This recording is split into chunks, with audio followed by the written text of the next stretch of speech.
অবশ্যই আওয়ামী লীগ ফিরবে। জনগণে খেতাইছে, আবার জনগণই আনবে। শেখ হাসিনা সে ভালো কাজ করছে, এই জন্য আনবে। আওয়ামী লীগ আবার আইবে।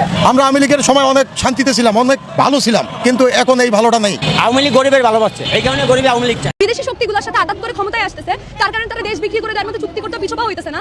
সরকারি দল, বিরোধী দল সহ যতগুলো এই যে ধনীদের দল আছে, সবগুলো মিলে একসাথে যৌথভাবে সিদ্ধান্ত নিয়ে দেশটাকে বিক্রি করে দিতেছে, দেশটাকে আমেরিকার হাতে তুলে দিতেছে। আওয়ামী লীগকে স্বর্ণ সময় মানুষের অন্যতম একটা কথা ছিল যে আওয়ামী লীগ ভারতের সাথে বিভিন্ন রকম অসম চুক্তি করছে, যেগুলো তিস্তার পানি চুক্তি থেকে ধরে বিভিন্ন রকম বাণিজ্য চুক্তি, আদানি গ্রুপ থেকে হচ্ছে বিদ্যুৎ আমদানির জন্য ক্যাপাসিটি চার্জ দেওয়া হয়তো বছরের কোটি কোটি টাকা।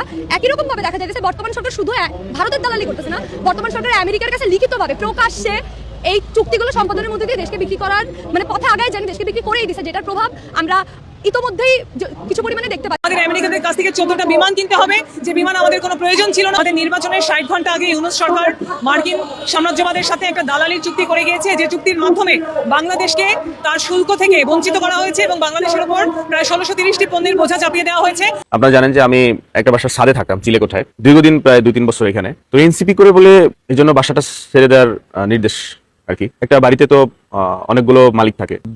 আসসালামু আলাইকুম প্রিয় শ্রোতা বন্ধুরা, যে যেখান থেকে দেখছেন, যে যেখান থেকে শুনছেন, সকলকে জানাচ্ছি আন্তরিক শুভেচ্ছা এবং অভিনন্দন। প্রিয় শ্রোতা বন্ধুরা, এবার ভয়ঙ্কর বিপদে পড়তে যাচ্ছে এনসিপিতে যারা নতুনভাবে যোগ দিয়েছে তারা। এবার ভয়ঙ্কর বিপদে আরো পড়তে যাচ্ছে তারেক রহমানের বিএনপি সরকার। দিন যত যাচ্ছে ততই ধসে পড়ছে বিএনপি সরকার, দিন যত যাচ্ছে ততই অস্তিত্ব বিলীন হচ্ছে বিএনপি জামাত সরকারের। প্রিয় শ্রোতা বন্ধুরা, আজকের ভিডিওটি খুবই গুরুত্বপূর্ণ। আজকের ভিডিওতে রয়েছে নানা আলোচিত, নানা সমালোচিত সংবাদ। প্রিয় শ্রোতা বন্ধুরা, ভিডিওটি না টেনে সম্পূর্ণ দেখবেন। তো কথা বাড়াবো না, চলুন আমরা সকল চাঞ্চল্যকর ভিডিও ফুটেজগুলো আমরা ভিডিওর স্ক্রিনে দেখে আসি। চলুন দর্শক শ্রোতা, সরাসরি ভিডিওর স্ক্রিনে চলে যাই। আমাদের আমেরিকাদের কাছ থেকে 14টা বিমান কিনতে হবে, যে বিমান আমাদের কোনো প্রয়োজন ছিল না। আমাদের নির্বাচনের 60 ঘন্টা আগে ইউনূস সরকার মার্কিন সাম্রাজ্যবাদের সাথে একটা দালালির চুক্তি করে গিয়েছে, যে চুক্তির মাধ্যমে বাংলাদেশকে তার শুল্ক থেকে বঞ্চিত করা হয়েছে এবং বাংলাদেশের উপর প্রায় 1630টি পণ্যের বোঝা চাপিয়ে দেওয়া হয়েছে, যে পণ্যগুলি আমরা অন্য জায়গা থেকে কম মূল্যে আমদানি করতে পারতাম। গম, তুলা এবং রাসায়নিক নানান দ্রব্য, এলএনজির মতো খুবই গুরুত্বপূর্ণ জ্বালানি, এগুলি আমাদের এখন আমেরিকার কাছ থেকে বাধ্যতামূলকভাবে আমদানি করতে হবে। আমাদের আমেরিকাদের কাছ থেকে 14টা বিমান কিনতে হবে, যে বিমান আমাদের কোনো প্রয়োজন ছিল না। এইরকম ভাবে আমরা কার সাথে চুক্তি করব, কার সাথে চুক্তি করতে পারবো না, সেগুলি নির্ধারণ করে দেওয়া হয়েছে এই চুক্তিতে। ফলে এই চুক্তি একটা দাসখতের চুক্তি, এই চুক্তি আমরা বাতিলের দাবি জানাচ্ছি এবং এই দাবিতে আমরা আজকে সংসদে স্মারকলিপি দিতে যাচ্ছি। পণ্যের শুল্ক ছাড় দিতে হবে, আর আমরা 1200 কোটি টাকার বেশি শুল্ক হারাবো। আমাদের প্লেন কিনতে হবে, গম কিনতে হবে, আমাদের কাঁচামাল কিনতে হবে, ওষুধের তুলা কিনতে হবে, যেগুলি আমরা অন্যান্য জায়গা থেকে অনেক কমে কিনতে পারতাম। এইরকম ভাবে এবং রাশিয়া, চীনের সাথে মুক্ত বাণিজ্যের ক্ষেত্রে বাধা নিষেধ আরোপ করা হয়েছে। আমেরিকা যেখানে বাধা নিষেধ দিবে সেইখানে আমাদের বাধা নিষেধ দিতে হবে। সব মশার বিরুদ্ধে সুরক্ষা দিতে এলো বসুন্ধরা এক্সট্রিম অ্যারোসল, মশার বিরুদ্ধে এক্সট্রিম সুরক্ষা। এইরকম গোলামের চুক্তি কোনোভাবেই গ্রহণযোগ্য না। আমরা অন্তর্বর্তীকালীন সরকার চুক্তি করে গিয়েছে, এই সরকারকে এই চুক্তি বাতিল করে প্রমাণ করতে হবে যে তারা যে বলেন বাংলাদেশ ফার্স্ট, এইটা যে শুধুমাত্র একটা মুখের কথা না, এটা যদি কাজের কথা হয় তাহলে তাদেরকে এই চুক্তি বাতিল করে এটা প্রমাণ করতে হবে। আর তারা হলে আমরা ধরে নেব তারাও আগের সরকারগুলির মতো সাম্রাজ্যবাদের সাথে আঘাত করেই ক্ষমতায় থাকতে চান। স্মারকলিপি দিয়ে বর্তমান অধিবেশনে এটা বাতিলের যাতে দাবি উত্থাপন করা হয় সে বিষয়ে আমরা স্মারকলিপি পেশ করব। শুধু স্মারকলিপির কর্মসূচি দিয়েছি, আমরা প্রয়োজনে আরো কঠোর কর্মসূচি দিয়ে হলেও জাতীয় স্বার্থ রক্ষায় আমাদের এই আন্দোলন চালিয়ে যাব। আমরা রাজপথ অবরোধ, হরতাল, বিভিন্ন রকম কর্মসূচি জনগণকে সাথে নিয়ে দিয়ে আমরা এই চুক্তি বাতিলের দাবিতে সর্বাত্মক লড়াই করব। আমরা এটাই শুধু বলতে পারি যে এর আগে অন্তর্বর্তীকালীন সরকারের যিনি উপদেষ্টা ছিলেন খলিলুর রহমান, তাকে আবার এখানে পররাষ্ট্র মন্ত্রণালয়ের দায়িত্ব দেওয়া হয়েছে এবং এই মার্কিন চুক্তি নিয়ে আজ পর্যন্ত সরকারের কোনো ব্যক্তি কোনো রকম নেতিবাচক শব্দ উচ্চারণ করেননি। এখান থেকে উদ্বিগ্ন হওয়ার যথেষ্ট কারণ রয়েছে এবং এটা ভেবে নেওয়ারও যথেষ্ট কারণ রয়েছে যে সরকার আসলে মার্কিনীদের সাথে একটা আপোষমূলক সম্পর্কে যেতে চায় কিনা। কিন্তু আমরা বলতে চাই জাতীয় স্বার্থ অক্ষুণ্ণ করে কোনো রকম আপোষ জনগণ মেনে নেবে না এবং আমরা আমাদের আন্দোলন সে লক্ষ্যে চালিয়ে যাব। নির্বাচনের 60 ঘন্টা আগে যে চুক্তি হয়েছে সেই চুক্তিটি প্রকাশিত হয়েছে, সেই রিসিপ্রোকাল ট্যারিফের যে এগ্রিমেন্ট, সেই এগ্রিমেন্টের কোন ধারায় কি লেখা আছে প্রত্যেকটা বিষয় আমাদের সামনে আছে। ফলে চুক্তি নাই এই কথা বলে তিনি কি বোঝাতে চেয়েছেন তিনি সেটা সংসদে বলুক, সংসদে বিষয়টা উঠুক, এটার উপরে আলোচনা হোক। আমরা দেখতে চাই যে কারা জনগণের পক্ষে অবস্থান নেন আর কারা দেশ বিক্রি করার পক্ষে অবস্থান নেন, এটা জনগণের সামনে উন্মোচিত হোক। সেই দাবিতে আমরা সংসদে এর উপর আলোচনা করার আহ্বান জানাই। আপনারা জানেন যে আমি একটা বাসার ছাদে থাকতাম চিলেকোঠায়, দীর্ঘদিন প্রায় 2-3 বছর এখানে। তো এনসিপি করে বলে এই জন্য বাসাটা ছেড়ে দেওয়ার নির্দেশ আর কি। একটা বাড়িতে তো অনেকগুলো মালিক থাকে, 2-3টা পক্ষ আর কি খুব নানান ভাবে ডিস্টার্ব করতেছে। আবার যারা ডিস্টার্ব করতেছে তাদের ভিতরে একজন আবার সরকারি দলের উপরের কোনো কর্মকর্তার সাথে আছে, তো তার ভাতিজা না কিরকম যেন আর কি। তো ওই পাওয়ারটাও আছে সরকারি দলে থাকলে, যেটা হয় আর কি, পাওয়ার না দেখালেও পাওয়ার আইসা পড়ে।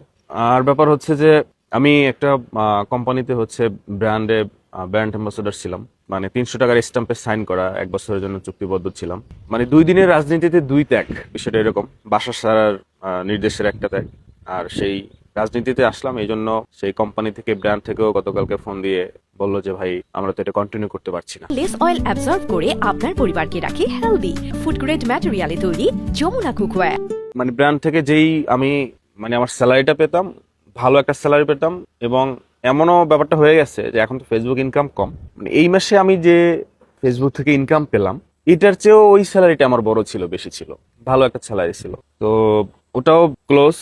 সরকারি দলের সাকিব আল হাসান সরকারি দলের লোক ছিল না, অনেক কোম্পানির ব্র্যান্ড অ্যাম্বাসেডর ছিল, সে প্রমোশন করতে পারছে। আসলে সরকারি দলে থাকাটা থাকতে পারলে অনেক সুবিধা আছে, অনেক লাভ আছে, অনেক কিছু না চাইতেও পাওয়া যায়, অনেক বাধা বিপত্তি আসতে চাইলেও আসতে পারে না। জীবনটা আসলে জোয়ার ভাটার মতো, কখনো উপরে উঠে কখনো নিচে নামে। এটা অবশ্যই আমার জন্য ধাক্কা, কিন্তু কনফিডেন্সের বিষয় হচ্ছে, মজার বিষয় হচ্ছে যে আমি এর চেয়ে আরো অনেক বড় বড় ধাক্কা সামলে আসছি। আমার ব্র্যান্ড অ্যাম্বাসেডর 1 বছরের চুক্তিতে ছিল, তো সেটা 2-4 মাসের মাথায় ক্লোজ হয়ে গেল। এটা পেমেন্টটা খুব আমার একটা ব্যাকআপ ছিল, যেহেতু এখন ফেসবুক ইনকাম কম, আরো খুবই মানে গুরুত্বপূর্ণ ব্যাকআপ ছিল। বাসা ছাড়ার যে ব্যাপারটা, এনসিপি করি, এখন তো একটু এনসিপি পক্ষে কথা যাবে, যদিও আমি ওইটা দলটা দেখি না, আমি ফেয়ার কথাটাই অলওয়েজ বলে আসছি বা বলবো ইনশাল্লাহ। তবুও এখানে সরকারি দলের আত্মীয় স্বজন লোকজন আছে, যার জন্য নানান ভাবে ডিস্টার্ব। এই যে ধাক্কাটা, মজার বিষয় হচ্ছে যে এর চেয়েও বড় বড় ধাক্কা আমি সামলে আসছি। যাই হোক, আমার শুভাকাঙ্ক্ষী, আমার ভালোবাসার মানুষজন ঢাকা শহরের ভিতরে, মানে মেইন সিটির ভিতরে যদি কারো খোঁজে চিলেকোঠা এবং সেফ বাসা খোঁজে থাকে, তাহলে আমাকে একটু জানায়েন কোনো না কোনো ভাবে। চিলেকোঠাটা হয় কি জন্য, যে আমি তো ভিডিও করি, তো ছাদটা পেলে ভিডিওটা করতে একটু সহজ হয়। রুমে বসে আর কত ভিডিও করা যায়, মন খারাপ থাকলে একটু ছাদে আসা যায়, এই আর কি। আমার কাছে মনে হয় আমি ভালো ছেলে, মদ গাঁজা সিগারেট কিছুই খাই না, তো ছাদ পাইলে ওরকম সুযোগ সুবিধা নাই, এই তো আর কি। ত্যাগ তিতিক্ষা মানুষের জীবনে থাকবে, মানুষের জীবনে ত্যাগ তিতিক্ষা, মানুষের না পুরুষের জীবনে এগুলো থাকবে। ঠিক আছে, তাহলে আর কি আল্লাহ তাআলা ভালো কিছু রাখছে হয়তো, ইনশাল্লাহ। বিদেশি শক্তিগুলোর সাথে আঘাত করে ক্ষমতায় আসতেছে, তার কারণে তারা দেশ বিক্রি করে দেওয়ার মতো চুক্তি করতে পিছপা হইতেছে না। সরকারি দল, বিরোধী দল সহ যতগুলো এই যে ধনীদের দল আছে, সবগুলো মিলে একসাথে যৌথভাবে সিদ্ধান্ত নিয়ে দেশটাকে বিক্রি করে দিতেছে, দেশটাকে আমেরিকার হাতে তুলে দিতেছে। আওয়ামী লীগকে স্বর্ণ সময় মানুষের অন্যতম একটা কথা ছিল যে আওয়ামী লীগ ভারতের সাথে বিভিন্ন রকম অসম চুক্তি করছে, যেগুলো তিস্তার পানি চুক্তি থেকে ধরে বিভিন্ন রকম বাণিজ্য চুক্তি, আদানি গ্রুপ থেকে হচ্ছে বিদ্যুৎ আমদানির জন্য ক্যাপাসিটি চার্জ দেওয়া, হয়তো বছরের কোটি কোটি টাকা। একই রকম ভাবে দেখা যাইতেছে বর্তমান সরকার শুধু ভারতের দালালি করতেছে না, বর্তমান সরকার আমেরিকার কাছে লিখিতভাবে প্রকাশ্যে এই চুক্তিগুলো সম্পাদনের মধ্যে দিয়ে দেশকে বিক্রি করার মানে পথে আগায় যেন দেশকে বিক্রি করেই দিছে, যেটার প্রভাব আমরা ইতোমধ্যেই কিছু পরিমাণে দেখতে পাচ্ছি। দর্শক, ভিডিওর স্ক্রিনে এতক্ষণ কিছু আগুন জ্বালানো, আলোচিত সমালোচিত সংবাদ দেখতে পেলেন। দিন যত যাচ্ছে ততই কঠিন বিপদে পড়তে যাচ্ছে পুরো বাংলাদেশ। দিন যত যাচ্ছে ততই ধসে পড়তে যাচ্ছে বাংলাদেশ। দিন যত যাচ্ছে ততই ব্যর্থতার প্রমাণ দিচ্ছে তারেক রহমানের বিএনপি সরকার। প্রিয় শ্রোতা বন্ধুরা, ভিডিওর স্ক্রিনে কিছু আগুন জ্বালানো, কিছু বিস্ফোরক আলোচিত সমালোচিত চাঞ্চল্যকর ফুটেজ আপনারা দেখতে পেলেন। প্রিয় শ্রোতা বন্ধুরা, কেমন লাগলো তা অবশ্যই কমেন্ট বক্সে লিখে আপনার মূল্যবান মতামত, মূল্যবান কথা আমাদের সাথে শেয়ার করবেন। আপনার কথাগুলো আমাদের কাছে খুবই গুরুত্বপূর্ণ। অবশ্যই কমেন্ট করে জানাবেন। যারা নতুন এসেছেন তারা অবশ্যই চ্যানেলটি সাবস্ক্রাইব করে পাশে থাকা বেল বাটনটি বাজিয়ে রাখবেন। ভালো থাকবেন, সুস্থ থাকবেন, সতর্ক থাকবেন। আসসালামু আলাইকুম।